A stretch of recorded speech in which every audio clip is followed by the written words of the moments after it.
Good morning. It is July 7th, 2023. I am actually live right now on all of the channels. I hope everybody is doing well and had a great 4th of July. Um, Obviously, over the last week or so, there has been an incredible pivot, especially when it comes to the media. Before I launch into some of the things I want to talk about, I want to check my audio levels because it is Friday Footnote. I am flying solo. JP is in training right now. But I wanted to make sure. Sounds good. Sounds like my audio levels are really well. I would like to say hello to Rockfin and any patrons or supporters, donors, followers that are following me. A very special thank you and hello to you as well. I do hope everybody had a fun and celebratory 4th of July. It was quite a doozy. I'm going to turn on the chat. Hello to Robert. Thank you for joining. And anyone else who is joining today, I want to thank you again for all of your support and sharing our work. We are considered the most suppressed platform out there. We are content creators. We do make video essays. We do have another one in the hopper right now. But we are also in the middle of a big, giant cross country move.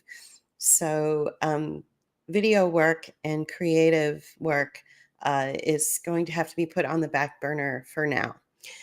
Let me make sure that there are no other technical issues that I need to address before I launch. Okay, so obviously I'm not on video. This is an audio broadcast. Friday Footnotes are typically audio broadcasts anyway. So I'm just following the format. We've been pretty irregular and about our Friday Footnotes, so I want to thank you for your patience.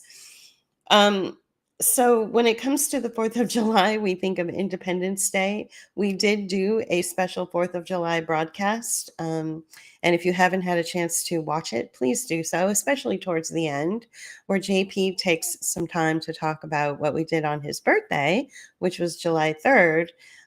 We took a special trip to a place that is very wonderful. It's in the state of Pennsylvania. It's called Falling Water, and it's a small vacation home that was built for the Kaufman family, who were considered, one of the more wealthy families of their time.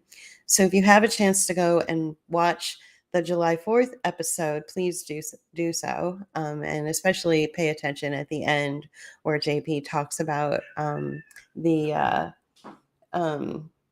the architecture and the building itself. Now, if you hear a little squeaking in the background, that's my cat. She just came in and had a snack, and now she's meowing for some reason. So, big things took place on July 4th. And I think the first thing I want to do is share a story that came through the Associated Press. So give me 1 second while I share my screen. Here it is, sharing. All right. Do you guys see that? No, you don't see that, do you? Oh, there it is. Okay.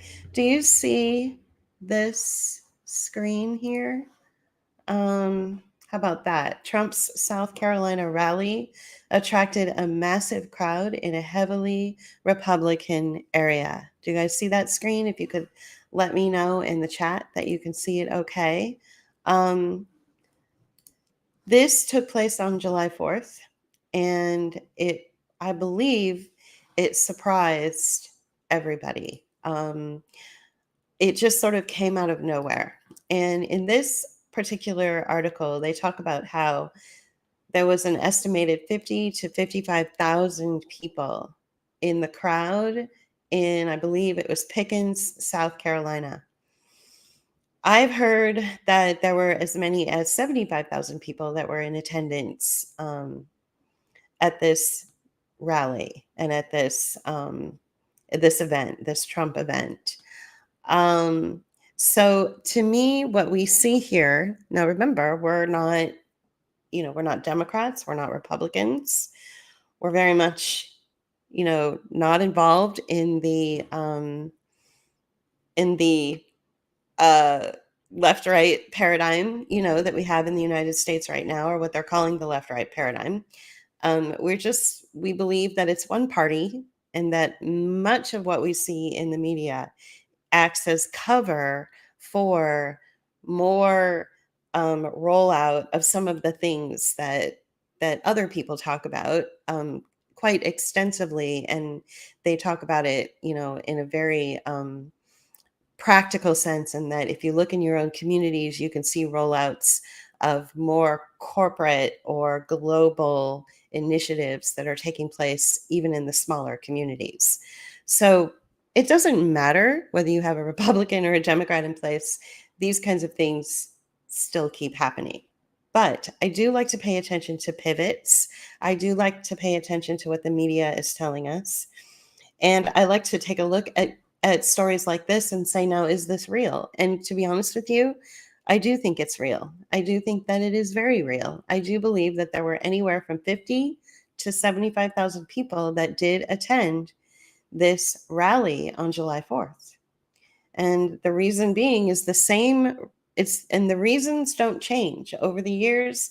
The reasons for people wanting to attend a Trump rally have not changed. And why did the constituents want to attend a Trump rally in 2016 or leading up to the 2016 election?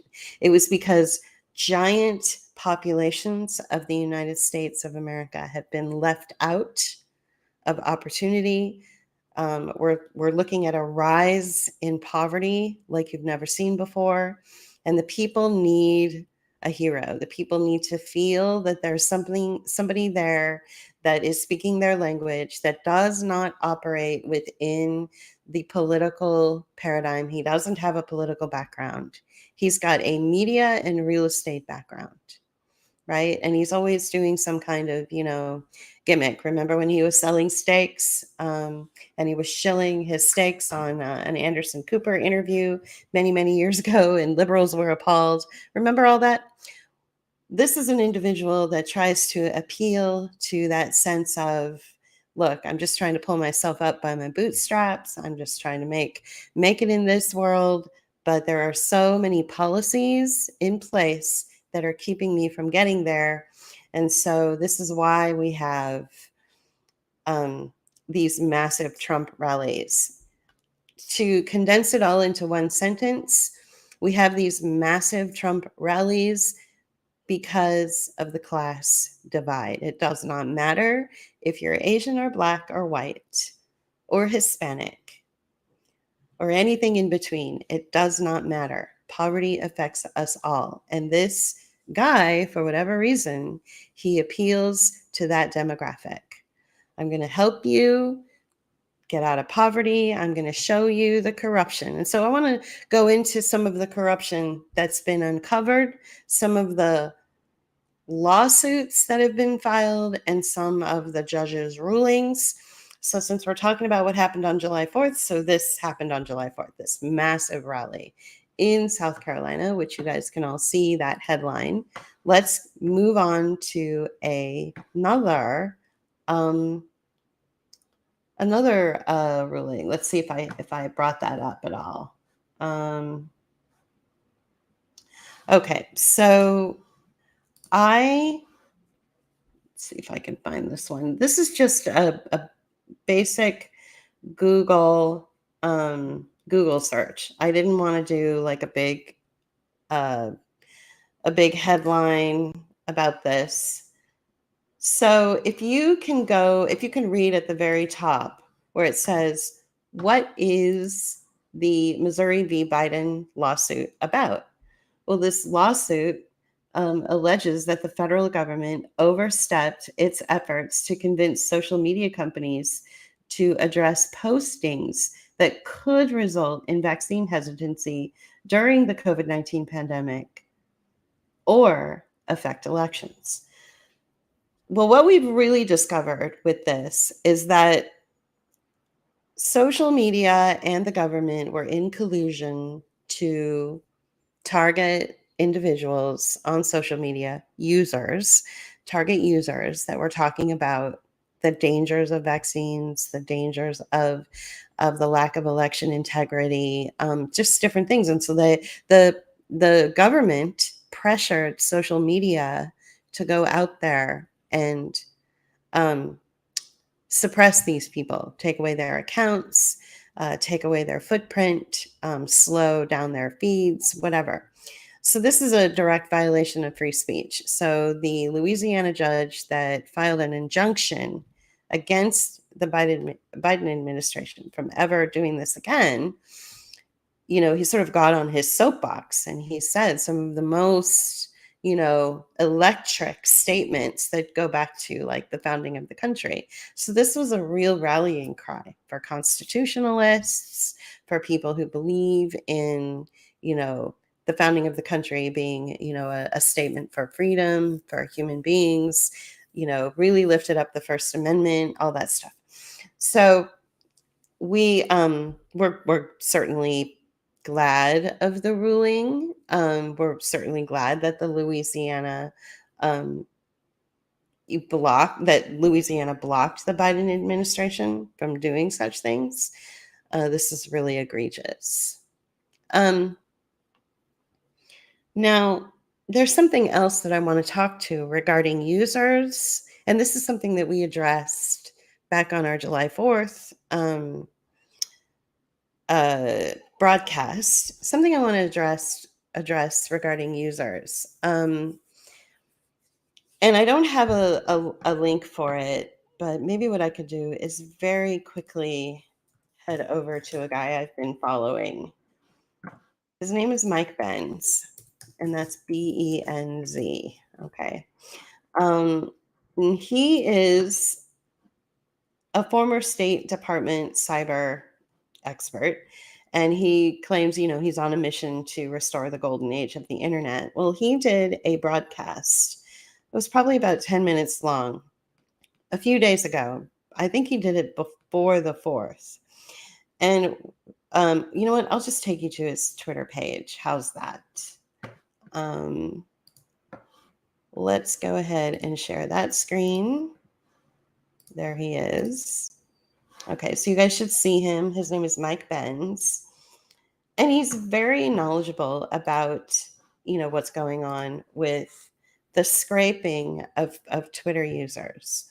So what you have are Department of Defense and various other, state agencies that have scraped all the users on social media. I'm just going to do a broad spectrum, and it's an incredible indictment against the United States government to be scraping the data, the personal data of each and every one of us without really our true knowledge. Now, we all have this sort of anecdotal sort of understanding that, our social media is really not private.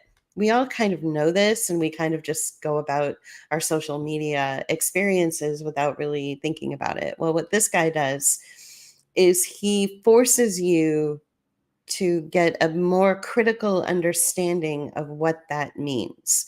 So I'm going to recommend that you follow him. I'm going to recommend that you find that video.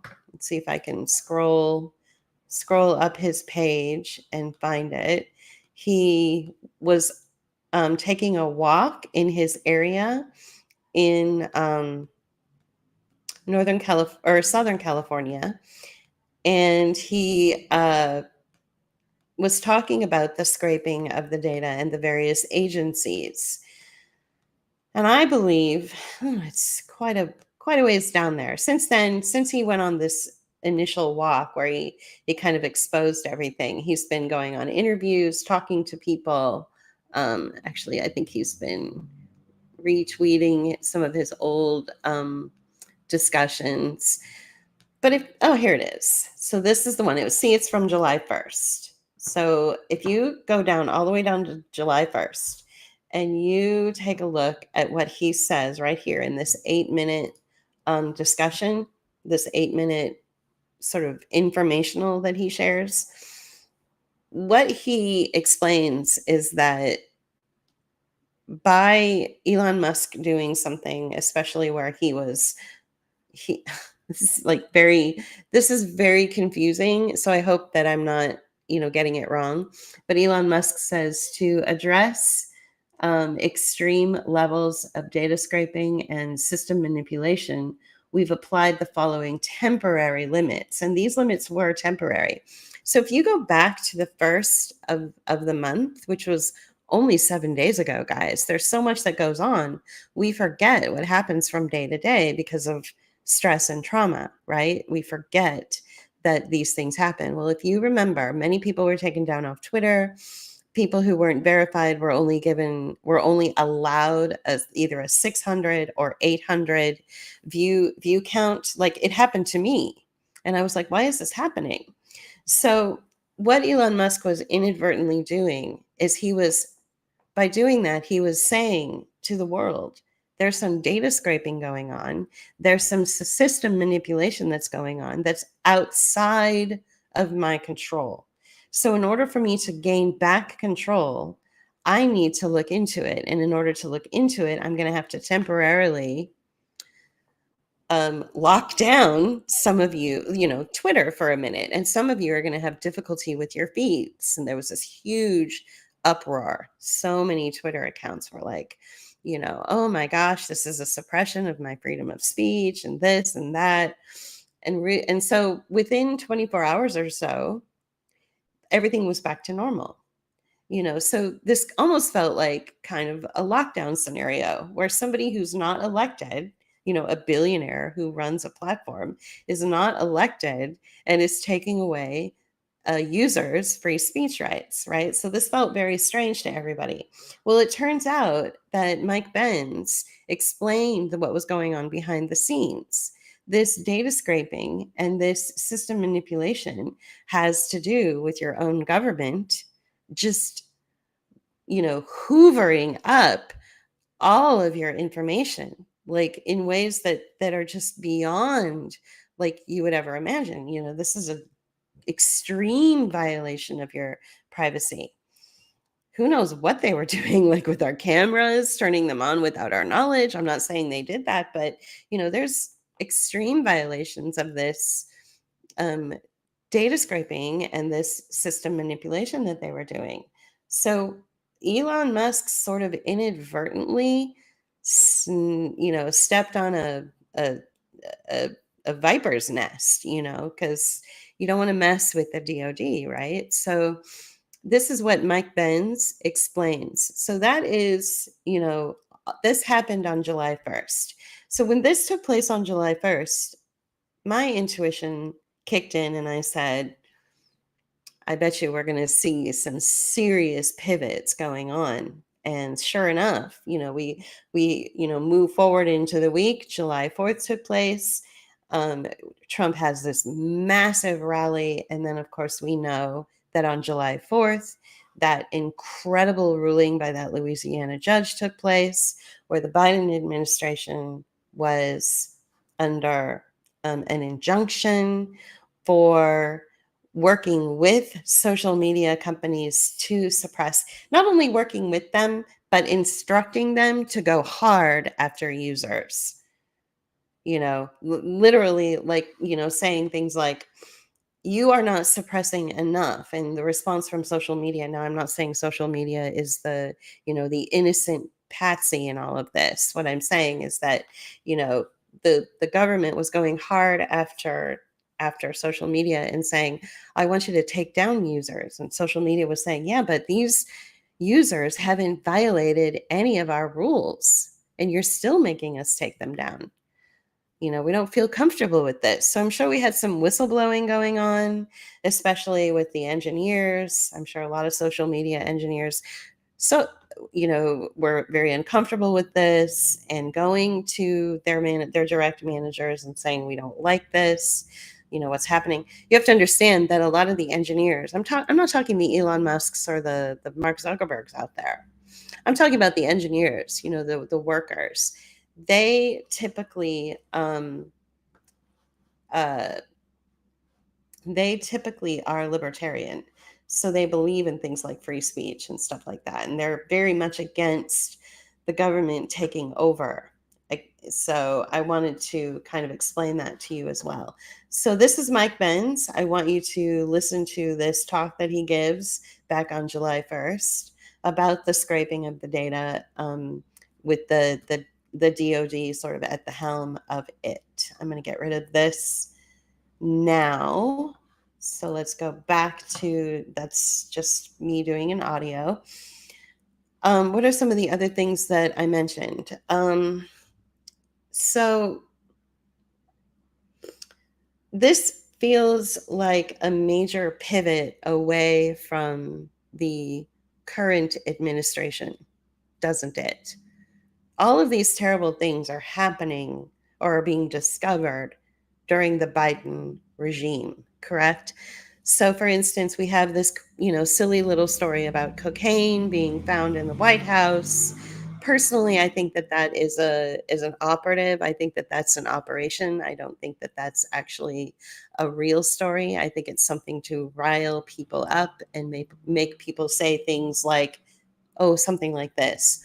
Why is it okay for the first son to walk away from holding grams of cocaine or acting like he's guilty of this, and yet innocent people are in jail right now? They haven't even done anything. So again, it speaks to that class divide, right? But I personally don't think that the cocaine story is really all that real. But there is a story that came out today, that just broke today. A gentleman by the name of Gal Luft, I think that's his name, made a statement for the New York Post. So I'm going to play that statement for you. It is 15 minutes long, so stick with it because it's very interesting. And when he's done talking, I want to take you back to an article that I've been talking about since 2018. All right, let's see if I can share this. Give me one sec. Here we go. Sharing this. Can you guys see that okay? Looks like it.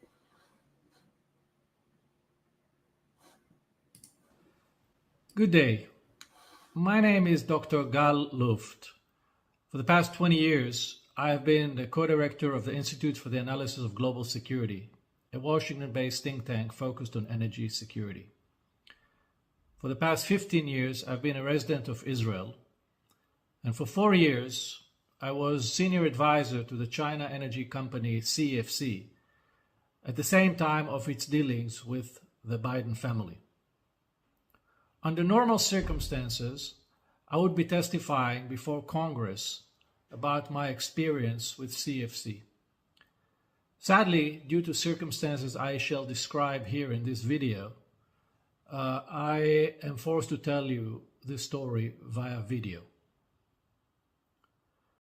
My ordeal goes back to a fatal decision I made in March of 2019 to share with the US government my knowledge about the Biden family's relations with CFC.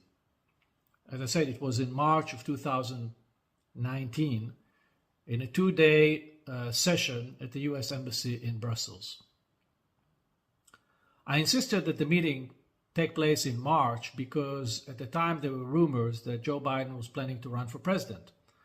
I saw it as my civic duty to alert the government beforehand and give it enough time to probe the issue. I want to be clear.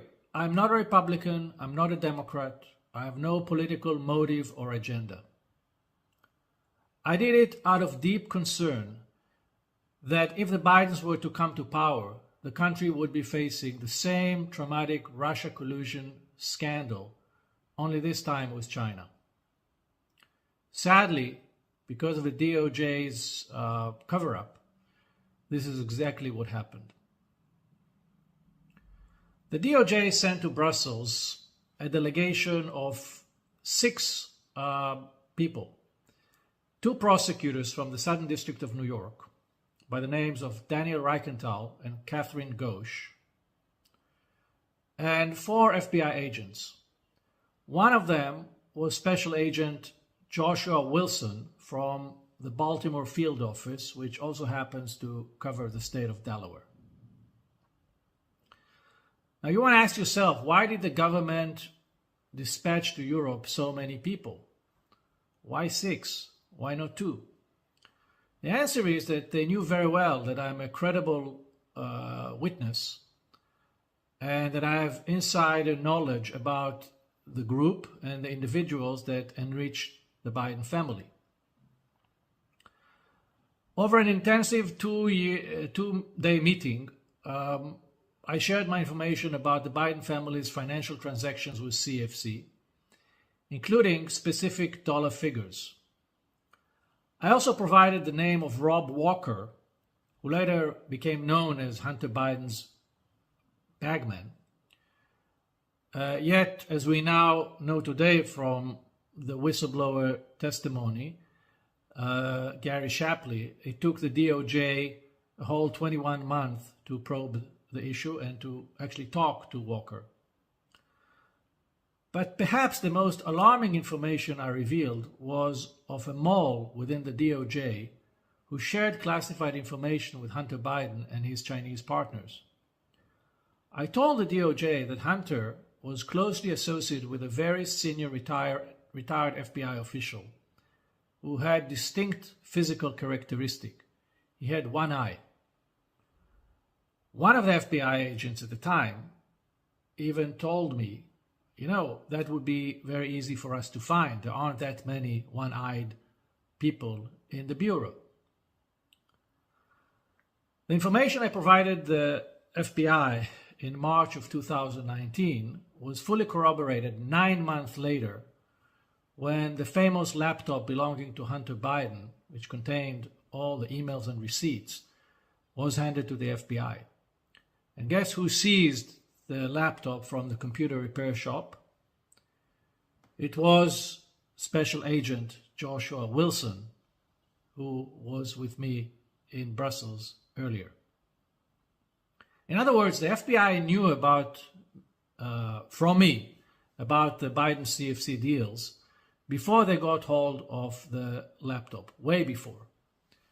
They had enough time to investigate the issue, but they didn't. After Brussels, I never heard back from the DOJ, but instead of showing appreciation for my whistleblowing, I became public enemy number 1.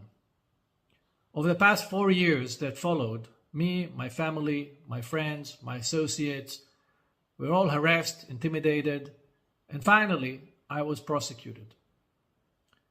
Despite all that, on the eve of the 2020 elections, I sent my lawyer to Washington to meet with then acting Deputy Attorney General, Mr. Richard Donoghue, to ensure he was informed about the information I had given his department in Brussels 19 months earlier, and also to warn him that there may still be a mole within the DOJ. Mr. Donoghue confirmed to my lawyer that he was aware of my claims, but now we learn from the IRS whistleblower that it was Rich Donoghue himself who suspended the investigation a few weeks earlier on September 4th, 2020, on the grounds that it was, quote, too close to the elections. Finally, in February this year, I was arrested in Cyprus on an extradition request from the Southern District of New York, the very same office that met with me in Brussels. The 7-count indictment said I violated the Arms Export Control Act, and if I convicted, I would face up to 100 years in prison. While I was detained in Cyprus, I was portrayed in the international media as an arms dealer, even though I never traded a bullet in my entire life. In fact, nowhere in my indictment the DOJ claimed or presented evidence that I bought, sold, shipped, or financed any weapons. I was also charged with acting as an unregistered agent of CFC, which is a FARA violation. The DOJ says that I caused a payment of $6,000 a month to former CIA Director James Woolsey in order to put his name on an article I had ghostwritten for the China Daily newspaper. Nowhere in the indictment, the DOJ mentioned the well-known fact that Mr. Woolsey had been an advisor to my think tank since 2002, and that there was nothing in the article that represented Chinese interest. To the contrary, the notion that I, Gal Luft, spoon-fed a CIA director with policy proposals on China, treating him like a useful idiot, is not only an insult to the intelligence community, it is an insult to the intelligence of every American. The US government claims that I acted on behalf of CFC, and therefore I'm a foreign agent. But let me tell you a little secret. The same CFC that the US government claims was associated with the Chinese intelligence and, quote, an international criminal organization, was a 501c3 charitable organization registered in the state of Virginia and approved by the IRS. The same organization was also a major donor to the Clinton Foundation and Columbia University. Needless to say that none of their executives were charged for any wrongdoing. If CFC was indeed a foreign entity tied so closely to the PRC, why was it allowed to operate freely as a public charity? Why did the government expose taxpayers to the risk of funding an entity it knew at the time was so compromised? Why did they not warn anybody? Isn't the role of government to protect its people? I'm also being charged for making a false statement in Brussels. But why was I in Brussels to begin with? Was I there to eat Belgian waffles? The DOJ charged me for making a statement in a voluntary meeting that would have never come to bear if not for my good citizenship. So let me propose an idea. Why won't the DOJ make my indictment public? Do it. Make my day. Put it on your website so that every American can see the nature of the allegations against me, the quality of the evidence, and the length the government is willing to go to weaponize the justice system to punish whistleblowers like me. I have another idea. Why won't the FBI submit to Congress the minutes from the Brussels meeting? Let everybody see what happened in Brussels. Why not? Are you trying to protect anything? Are you trying to protect anybody? I also hope that the DOJ can explain why they targeted me in Cyprus and not in my home country of Israel, where I reside most of the time. After all, the US shares a bilateral extradition treaty with Israel. So if any of my crimes are real and serious, and this is not just political prosecution, why did the US need to sneak up on me during a short visit to Cyprus? Do they not trust the Israeli judicial system to judge this issue on its merits? What's going on here? Also, why did the DOJ wait 6 whole years, well beyond the statute of limitation, to indict me? And why did the DOJ choose to unseal the indictment on November 1st, 2022? The very same week of the midterm elections. Could this have anything to do with the fact or the fear that once Republicans gain control over Congress and begin to investigate, their cover-up would be in full display? And perhaps the biggest question of all, why am I being indicted for FARA, for ghostwriting an innocuous article for which I received no payment, let alone from a foreign government, when the mother of all FARA cases, the Biden systemic influence peddling on behalf of foreign governments for which they raked millions, goes unpunished. This is, in a nutshell, why I decided to act the way I did.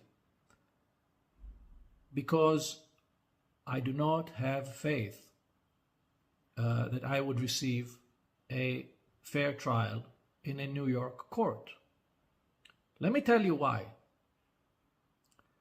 CFC Secretary General Dr. Patrick Ho, who paid Hunter Biden $1 million for God knows what, was not allowed to mention the word Biden before the jury when he was tried in New York in 2018. The very same prosecutor who is now after me, Daniel Reichenthal, told the judge at the time that mentioning the name Biden would, quote, add a political dimension to the case. And the judge agreed. Which means that if I'm ever brought before a US court, I would not be allowed to utter the word Brussels or Biden.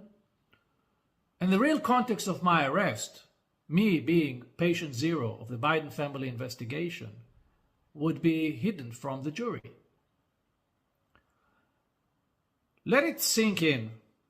I, who volunteered to inform the US government about potential security breach and about compromising information about a man vying to be the next president, am now being hunted by the very same people whom I informed and may have to live on the run for the rest of my life.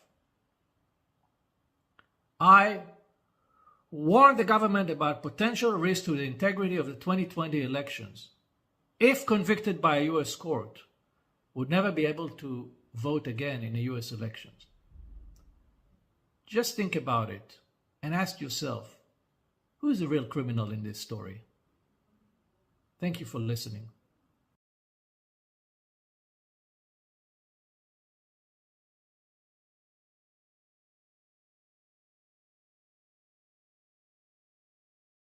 Okay, that was Gal Luft.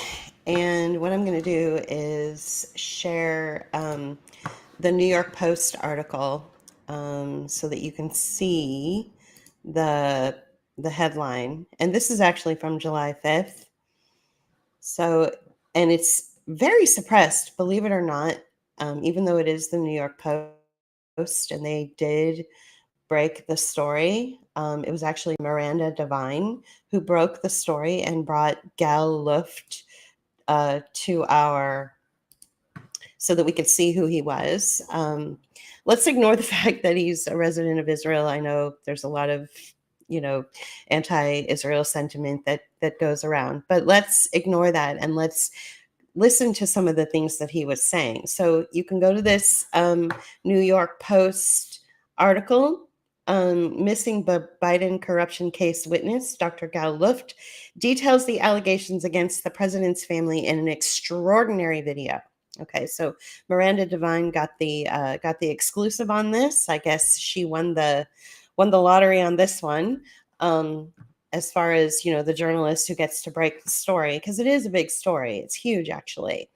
And so again, this goes along with what I'm talking about, this pivot into this sort of, anti-current Biden regime administration, narrative that's coming up. It started with the crazy 75,000 people in attendance at this rally for Trump in South Carolina on July 4th. That happened. Next thing you know, on July 4th, we've got the Louisiana judge that files an injunction against the Biden administration for, pressuring social media to censor topics, whether it had to do with election integrity or vaccine integrity. We've also got, something that goes back to July 1st, which was, again, only a week ago, where we've got Mike Benz talking about how Elon Musk discovered that there was serious data scraping and serious electronic manipulation that was outside of his control, outside of Twitter's current control of their own platform. And sure enough, they find out that the DoD is behind this massive scraping that's going on of all these hundreds of millions of users. So we've got a lot of things going on under the Biden regime that pivot us into, this idea that we need to get out of this current regime and move into another one. And it's looking more and more like it's going to be Trump, believe it or not. And it kind of threw me for a loop too, because was I was sort of, thinking that RFK Jr. was going to be playing John the Baptist to maybe enter a Newsom campaign strategy or something, and that Newsom was going to throw us all a curveball and enter into the elections, at the last minute or something. But I actually think we're pivoting back to where we were in 2016. So there's another article that I want to share. It actually came out in 2018. And I have been talking about this a lot over the last few years. And you've probably seen me share this article before. So let me find it. It's from PJ Media. And it goes back to March 21st, 2018. As Biden and Kerry went soft on China, their sons made nuclear and military business deals with the Chinese government. So one of the things that I liked about Mr. Gal Luft in his statement is that he referred to the PRC. That's the People's Republic of China. And that's how we refer to China. A lot of people out there refer to China as the Chinese Communist Party. But it's actually the People's Republic of China. So he referred to it correctly. He also talked about how CEFR, which is a Chinese energy company, is actually doing business in the United States under a 501c3. So the IRS recognizes it as a legitimate business. In my opinion, every 501c3 out there, every nonprofit is acting as cover for some kind of, horrible thing for the people. And you've heard me talk about this a lot. And there are many people out there that have that same kind of opinion and understanding and have really just dug deep into the details, especially the administrative details of these 501c3s. But let's go back to 2018, this article right here, which I've talked about, where both Hunter Biden and John Kerry's stepson, Charles Hines, of the Hines family here in Pittsburgh, were doing military business deals with Chinese government to to sell off American nuclear technology to the Chinese government or the People's Republic of China. Okay, that's huge. And yet these two little princes, Charles Hines and Hunter Biden, never, ever were even questioned about this because they were funneling these deals under more 501c3s, using the whole industry as cover to sort of make it legal. And so, this is where it gets really muddy and interesting. So I think we can go all, and this 2018 article goes all the way back to, 2013, 2014 deals that were made. So this situation has been going on for at least a decade, at the very least. There are people out there that do much better. I'm not a researcher. I'm not a political analyst. I'm not who's making deals with who and this and that. But I do talk about pivots, and I do talk about how the justice system has completely failed the American people by not addressing these very serious issues. You've got the Bidens that are allowing deals to be made where American technology, American nuclear technology, is being sold to China. That's huge. Why this never went under any kind of investigation is it baffles me to no end. So again, we're going through that pivot. We're going through that discussion, like everyone across the board, whether you're the New York Times or whether you're someone like me or someone like you, everyone is asking that question. Why is our system failing us right and left? One thing that I want to bring to your attention regarding the Louisiana judge's ruling, which was a wonderful thing, where he put the injunction on the Biden administration. And once again, I know I've said this multiple times in this broadcast alone, but the reason that there's an injunction against the Biden administration is because there was proof that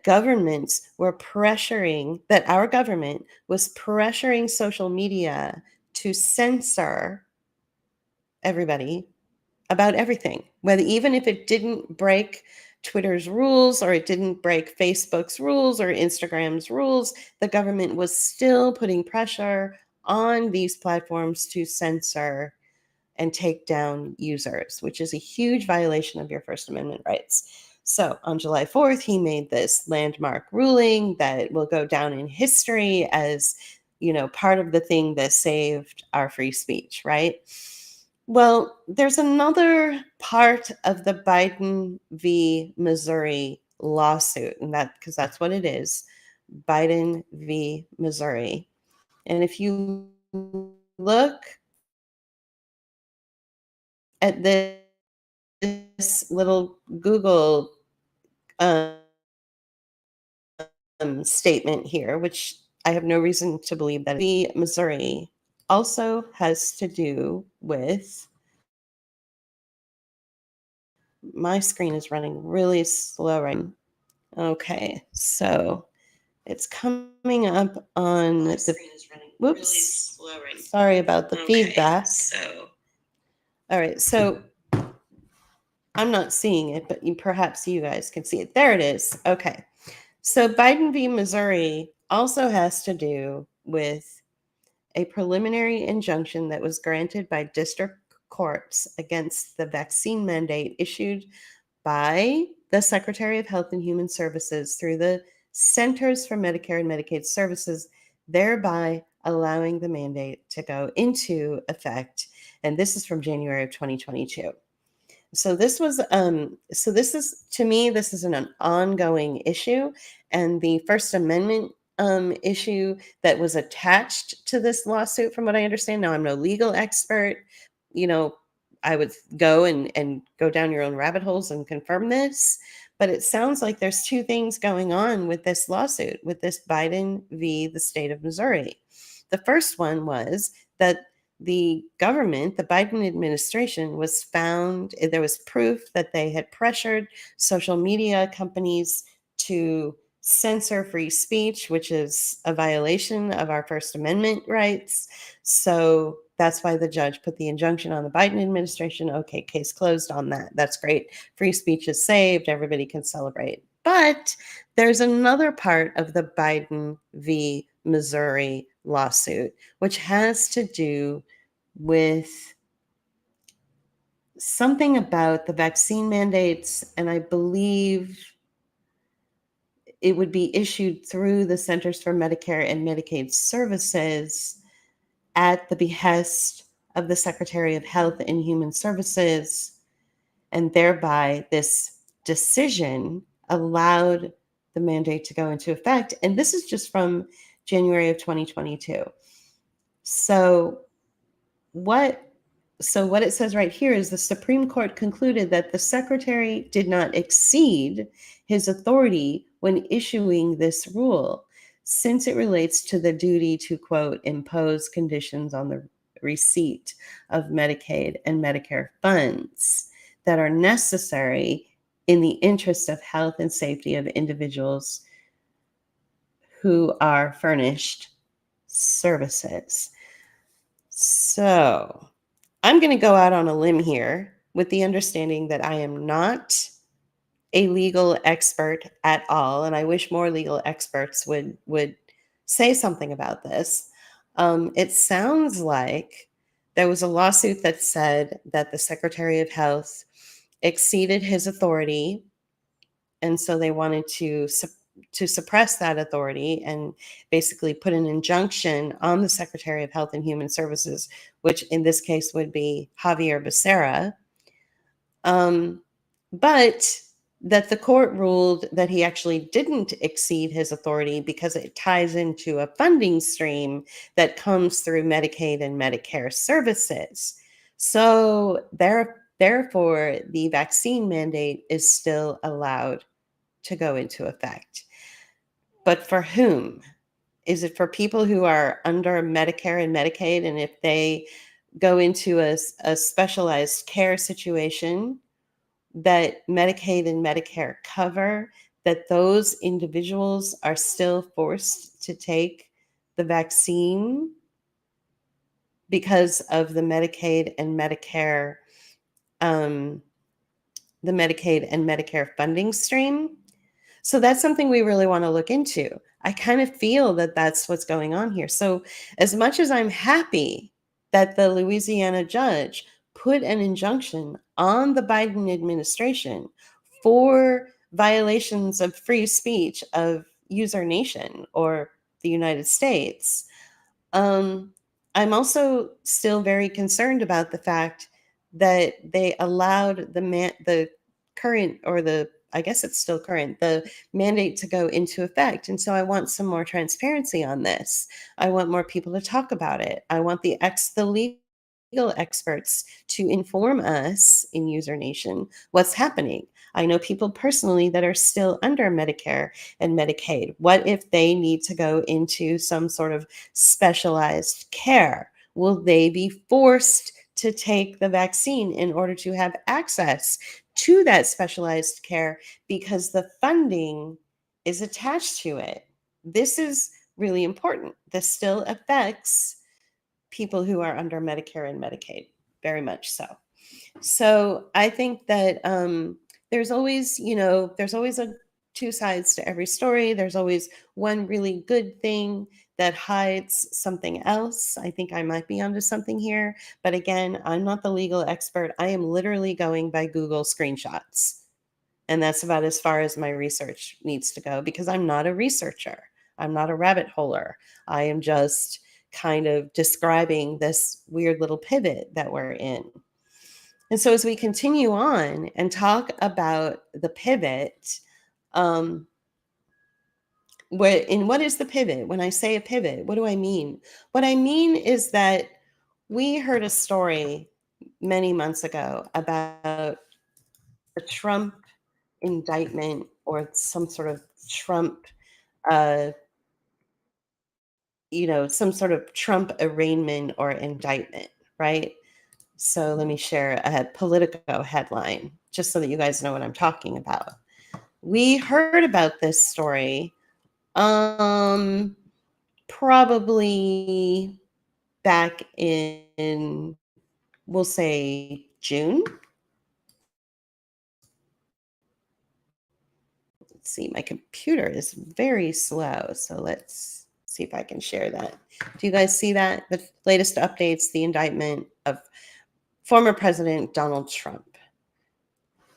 Do you see that headline? So this took place, and then all of a sudden, out of nowhere, the Biden regime was under investigation. Suddenly, whistleblowers were coming out. Suddenly, there was cocaine found in the White House. Suddenly, judges were putting injunctions on the Biden regime. Suddenly, more lawsuits were being filed, and suddenly everything happened. Right? So I want to just talk about this strange little pivot. We get this little nugget of news from mainstream news saying that, Trump is indicted. The liberals practically run out into the street and start dancing and having a party. But next thing you know, all this other stuff, came about that was very, very damning to the Biden administration, right? Did anybody even know that there was a current investigation into the Biden administration? We had heard so much about this Trump indictment that we weren't even aware that the Biden regime was under investigation. Okay, so this is all happening, right? So let's go to some local stuff that's going on regarding the Oh, but wait, before I do that, I want to bring up one more thing that Mr. Gal Luft talked about in that 15-minute video that I played earlier that was breaking news from the New York Post, he mentioned something called FARA. And so I'm not sure if you guys were familiar with what that term means. So I thought I would share it with you. So this is what FARA is.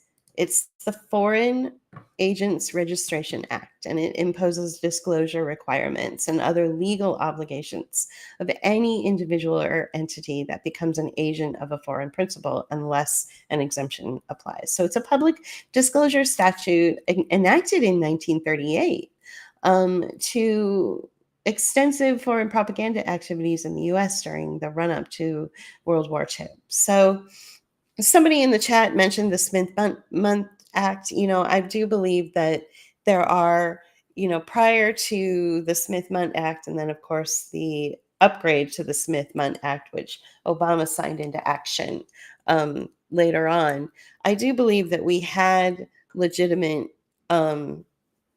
mechanisms in place to keep propaganda from infiltrating the minds of the American population. So I just wanted you to see that.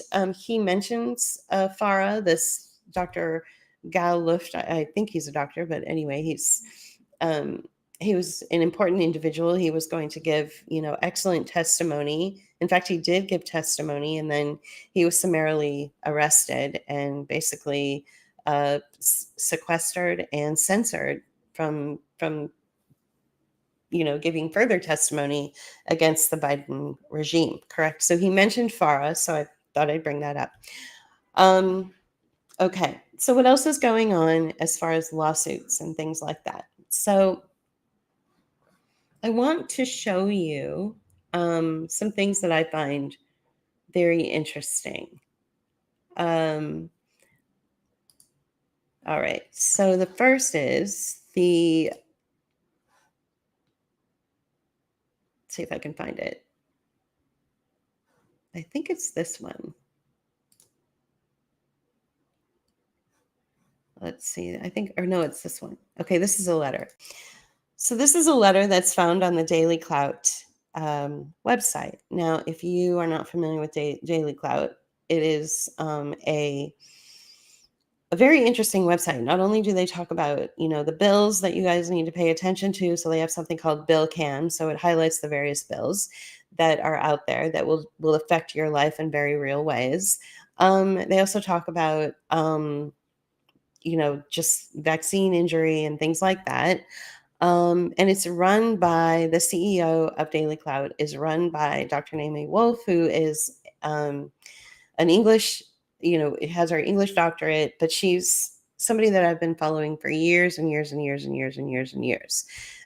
She pivoted. She was a liberal. And now she is not. Now she's sort of not committed to anything. She's just sharing information. So what I like about this letter, which I found very interesting, and it's sort of a trick that a trick of an attorney's skill. So this is called J.W. Howard Attorneys, and she mentions specifically Scott Street, but there's John Howard. So John W. Howard is his law firm, and they're out of Southern California. This is the law firm, from what I understand. This is the very law firm that made it so that everybody in the United States could take their mask off when they rode a bus or got on an airplane. So that's the importance of this law firm. I wanted you guys to make that connection and understand that. So what they've decided to do on July 5th, they filed or they wrote a letter to the Department of Justice regarding fraud related to the procurement of the Pfizer COVID-19 vaccine. And in a nutshell, what this very long letter states is that these lawyers are basically saying to the government, to the United States government, Pfizer committed fraud against you. And so the United States government could come back and say, golly gee, you're right. Oh my gosh, they did. Pfizer, you're bad. You're put out of business. And then boom, we can all just be happy that Pfizer is put out of business, right? Okay, so that's one way that it could go. Or if the government says, no, Pfizer didn't commit a fraud against us and lie to us about the safety of their product. We were working with them to deploy this prototype or this countermeasure. We were all working together, nice little marriage between Pfizer and the government. And therefore, the attorneys are saying, if that's the route you want to go, then what you've done is you've defrauded the American people. So it's your choice, government. You either admit that you defrauded the American people by saying that you worked with Pfizer, or you're shocked and appalled, just like all of us are, that Pfizer defrauded you. And therefore, if you're going to say that Pfizer defrauded you and lied to you, government, and you, Department of Justice and FDA and all those agencies that are attached, then you need to put Pfizer out of business. So it's a very tricky little, way that they're doing this through technical legal language. So this is something we want to pay attention to, because remember, this is the same law firm that made it so that you don't have to wear a mask on a bus anymore when you take a public bus or when you are on an airplane.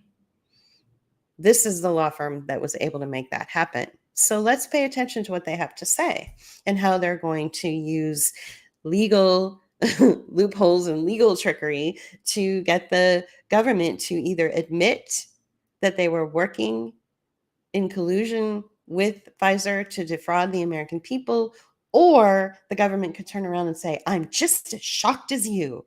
Oh my goodness, bad Pfizer. They lied to us, So we'll see what happens with that one. Another lawsuit that's still sort of on the books and is still going on. It's been going on for a while. It's coming out of Ohio. And let me see if I can find this one. I do believe it's this one. Okay. Do you guys see that? In the United States District Court, Northern District of Ohio, Western Division, I believe there are about 10 plaintiffs that filed a complaint for declaratory and injunctive relief against, you guessed it, Biden, Javier Becerra, Rochelle Walensky, all of the bad actors, right? So there are at least 10 people that this lawyer has. Let's see if I can find the name of the lawyer. His name, he's in Ohio. His name escapes me. Oh, Attorney George Smith. Okay. So on behalf of these 10 plaintiffs, Attorney George Smith filed this complaint. And this goes, back to 2022. So, but this is still ongoing. So I think that this too is something that we need to take a look at. Let me get rid of that screen. And there's another screen. Okay. So what I want to talk about, and I don't have many more screens to share, is this pivot. So I'm at the 1 hour mark, so I'll be wrapping it up soon. But we went from the story about Trump being arraigned or indicted and holding secrets at his Mar-a-Lago place or some kind of nonsense like that. We went from that to suddenly the Biden administration is under an injunction. There's cocaine found at the White House. There's all this stuff with Hunter Biden's laptop. There's still, ongoing lawsuits against, the Biden administration regarding lying to the American people in collusion with various pharmaceutical companies to coerce the American people to do things against their will. We also have these revelations and this exposure and these whistleblowers that are coming out, saying that we've got, Biden working with Chinese companies or Chinese energy companies, which are under the cover of a 501c3 here in the United States. So they seem legit. So we had, and they, the same 501c3 donated to the Clinton Foundation. So we've got this, testimony from Gal Luft, who's been hunted, like an enemy number one for coming forward, thinking he was doing the right thing. So I think what we have here is also a general story where all of us over the last few years, we've all tried to do the right thing. We have all tried to communicate with each other about how to lift each other up and how to help each other and how to inform each other of what's really going on in the world and who's behind all of this, rollout of technology in our communities and who's benefiting from it. So it tells a bigger story, doesn't it?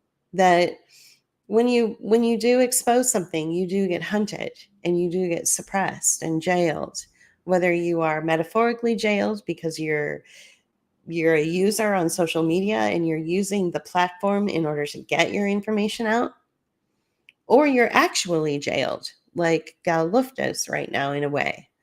So there's so many different pivots going on, but it all comes down to the current administration not being honest and transparent with the people. And that is the number one problem. When you're not transparent, then the people cannot make an informed decision about their life. That's the number one problem. If the people had been informed, like we discovered with the Pfizer disclosures, where Pfizer knew in advance the dangers of these prototypes, the dangers of these countermeasures.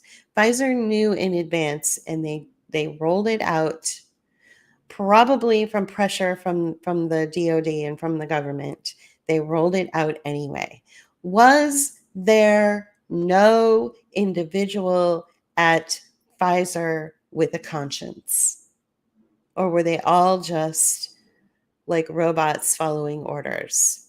Was Pfizer infiltrated with, military people who were strong arming them to deploy a product that they knew would hurt people? In the same way, were there military agents involved in social media that put the pressure on the engineers and those sort of libertarian types that I talked about before that tend to get pretty prickly around the government? They don't want the government, telling them what to do on their platforms. But were these technology platforms like Twitter, like Facebook, and all of them, were they infiltrated by military operatives?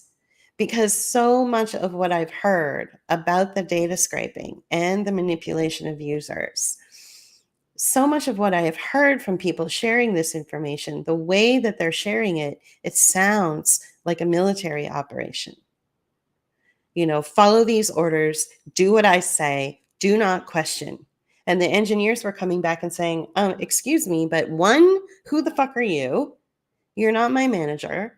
And two, none of these users that you want me to take down are doing anything wrong. They're not violating any of our platform rules. Why do you still want me to take them down? This doesn't make any sense.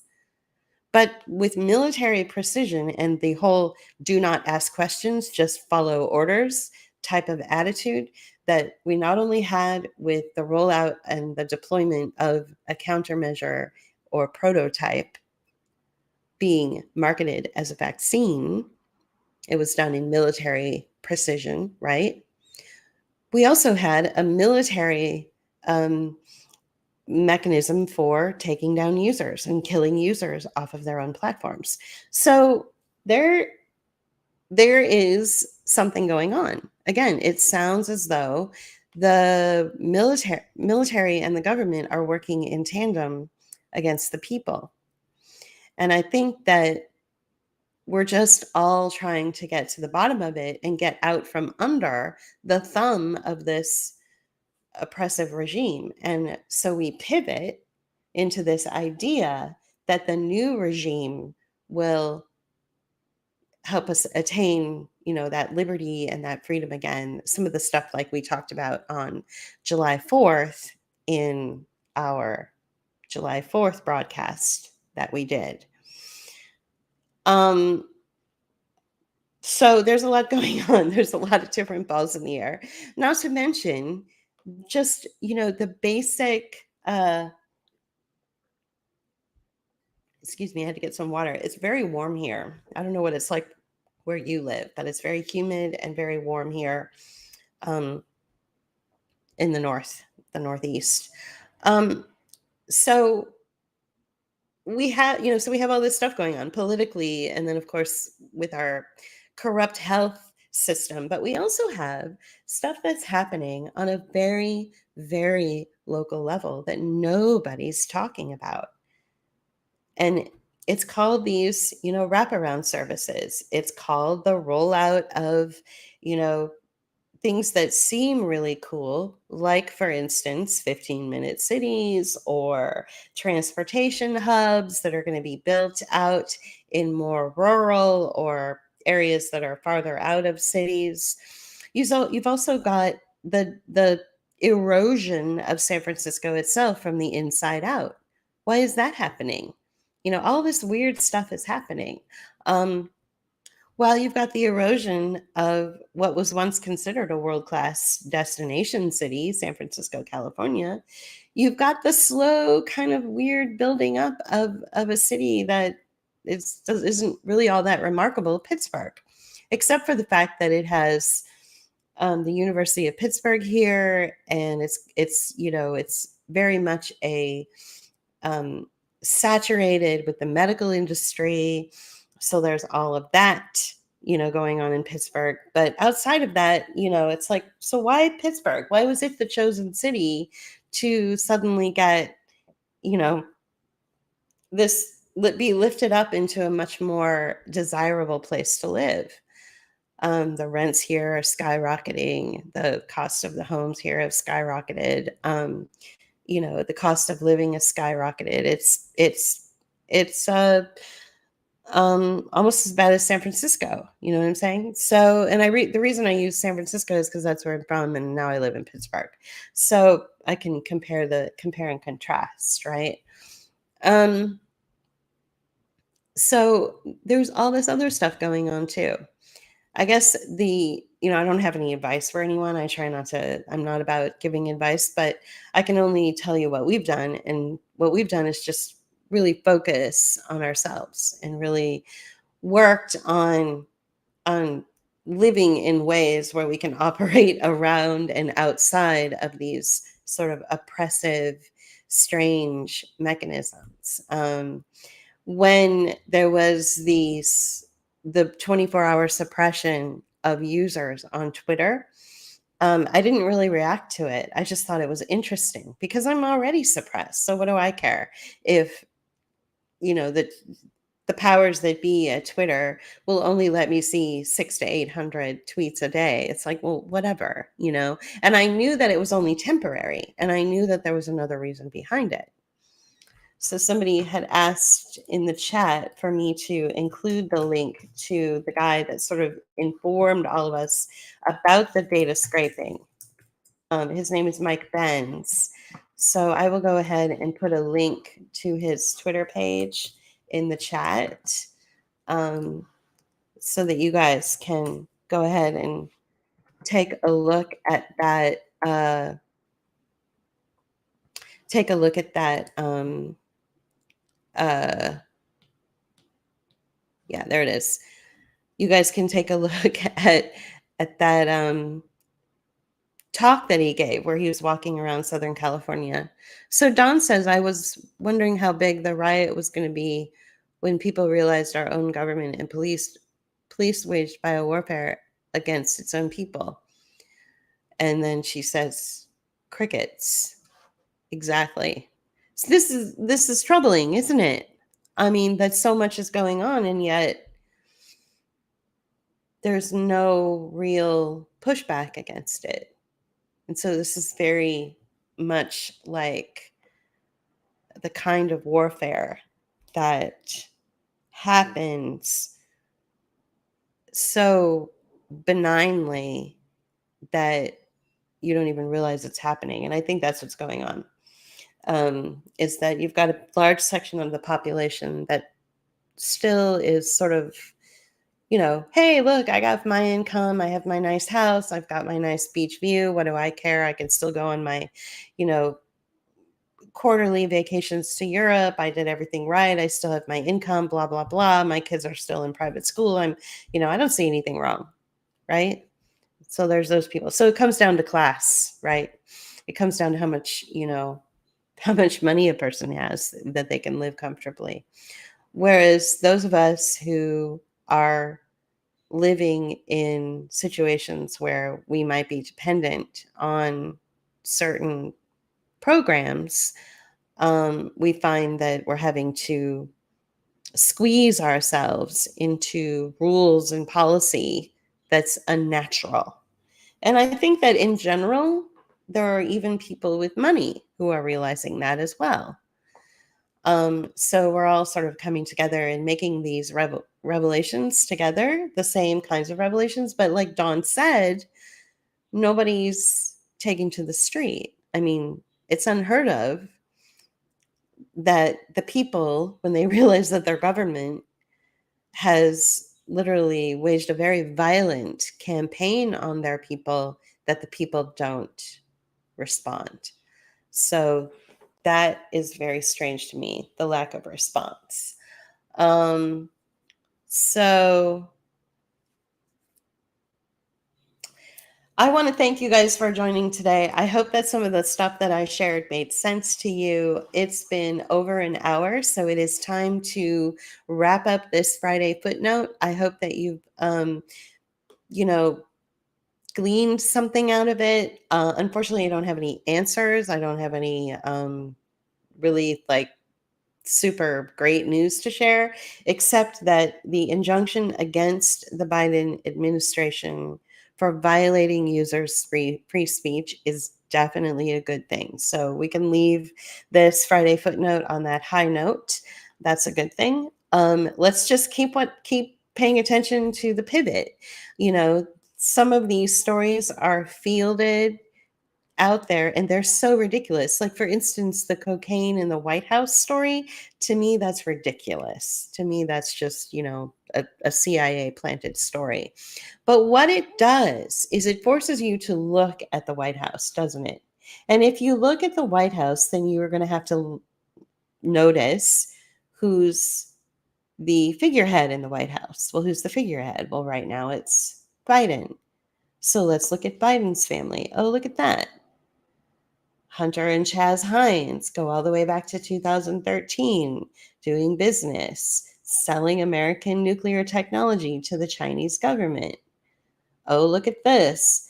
Gal Luft has come out and talked about how the Biden administration himself was doing business with some sort of, foreign entity. And so he was the whistleblower on this, and how Biden himself personally benefited from this business. So I think the cocaine in the White House thing is just kind of it's not really real. It's just like this story that's fielded out there to get people to pivot and look clearly so that they can start looking at these other things. And that's what I think. And so meanwhile, you've got Trump, who's gathering 50,000, 55,000, 75,000 people at his rallies. And he's doing the Trump thing. He's a showman. We're going to see where this goes. And it'll be interesting to see what other presidential candidates can amass that much attention from the public. Do you think Kennedy can? Maybe. I don't know. So it's very interesting. All right. Thank you for your comments and thank you for watching. You guys have a great weekend and we will be speaking to you soon. Bye.